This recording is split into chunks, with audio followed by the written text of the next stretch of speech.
ചെയ്താൽ മതി. ചില പള്ളിയിലൊക്കെ ധ്യാനിപ്പിക്കാൻ ചെല്ലുമ്പോ, പ്രത്യേകിച്ച് കുർബാന കൊടുക്കുന്ന സമയത്ത് കുർബാന കൊടുത്തുകൊണ്ടിരിക്കുമ്പോൾ ചില പെൺകുട്ടികൾ വന്ന് നിൽക്കുമ്പോൾ കുർബാന കൊടുക്കാനും തോന്നാറില്ല, ഇതുങ്ങളെ പള്ളിയിൽ നിർത്താനും തോന്നാറില്ല. കാരണം മറ്റൊന്നുമല്ല, ഒന്നെങ്കിൽ ഒരു ജീൻസ്, ഇല്ലെങ്കിൽ പാൻസ്, ഷർട്ട്, ബനിയൻ, ഇതിലേതെങ്കിലും ഒന്നിടും. എന്നിട്ട് കയ്യിൽ ഒരു മൊബൈലും കാണും, ഒരു ടവലും കാണും.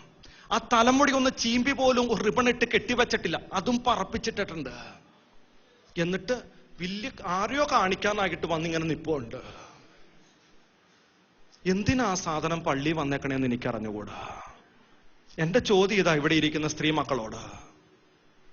ആൺകുട്ടികൾ ഇടുന്ന ജീൻസും പാൻസും ഷർട്ടും ബനിയനും ഇടാൻ കത്തോലിക്ക സഭ നിനക്ക് അനുവാദം തരുന്നുണ്ടോ?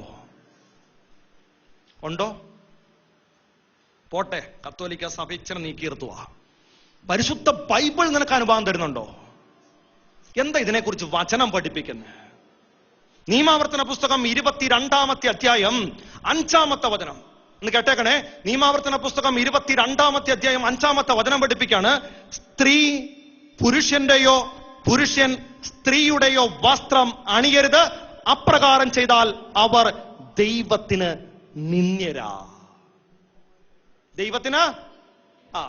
ദൈവത്തിന് നിന്ദ്യരായി തീർന്നിട്ട് പള്ളി വന്ന് കയറി കരം കുപ്പി പിടിച്ച അമ്മയെക്കാളും കൂടുതൽ ഭക്തി കാണിച്ച കൃപ കിട്ടുമോ? ചിന്തിച്ചേ. ഇന്ന് അനേകം പെൺകുട്ടികളുടെ വരവ് എങ്ങനെയാ? പ്രിയപ്പെട്ട ദൈവമക്കളെ, ഓരോ ആൺമക്കൾ ഇന്ന് എന്നോട് ഈ യൂത്തിനൊക്കെ ക്ലാസ് എടുത്തിട്ട് അല്ലെങ്കിൽ ധ്യാനം കഴിഞ്ഞിട്ട് വരുമ്പോൾ പല ആൺമക്കളും എന്നോട് പറയുന്നുണ്ട്, അച്ഛാ നല്ല തീരുമാനം ഈ ധ്യാനത്തിലൂടെ എടുത്തിട്ട് ഞങ്ങൾ പുറത്തേക്ക് ഇറങ്ങി ചെല്ലുമ്പോഴേക്കും കാണുന്നത് അർത്ഥനഗ്നത കാണുന്ന വസ്ത്രമിട്ട് പെൺകുട്ടികൾ പോകുമ്പോൾ അറിയാതെ പ്രലോഭനം കയറി പാപത്തിൽ വീണു പോകും അച്ഛാ ഞങ്ങള്. മക്കളെ, വചനം എന്താ ഇതിനെക്കുറിച്ചും പഠിപ്പിക്കുന്നേ? ദുഷ്പ്രേരണ ആരുമൂലമുണ്ടാകുന്നവോ അവന് കൂടുതൽ നല്ലത് കഴുത്തിൽ തിരികല്ല് കെട്ടിയിട്ട് കടലിന്റെ ആഴത്തിൽ കൊണ്ടി തള്ളുന്നതാ.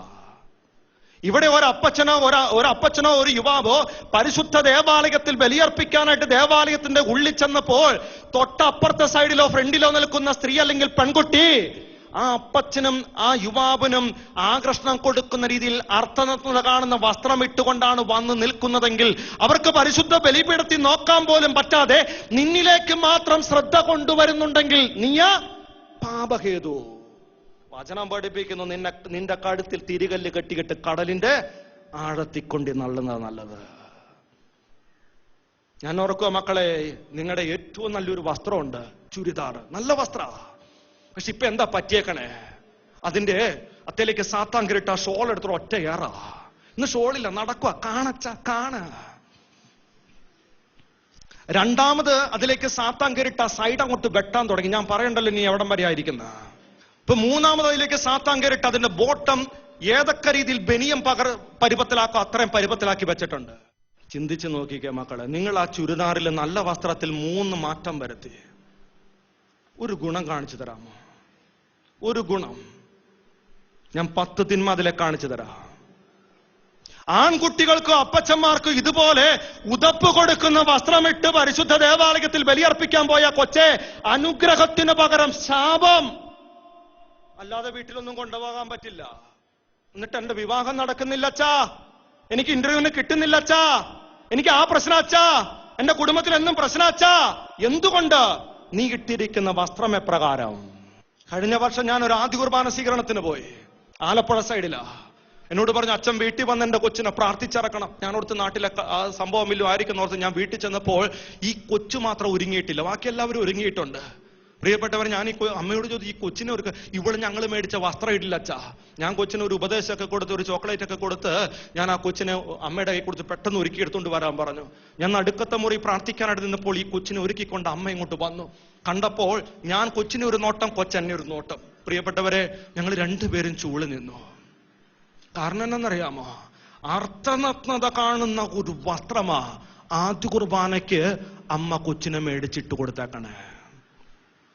എന്റെ ചോദ്യവും ചിന്ത ഇത്രേ മാത്രമേ ഉള്ളൂ. അമ്മയുടെ ലക്ഷ്യം എന്താ?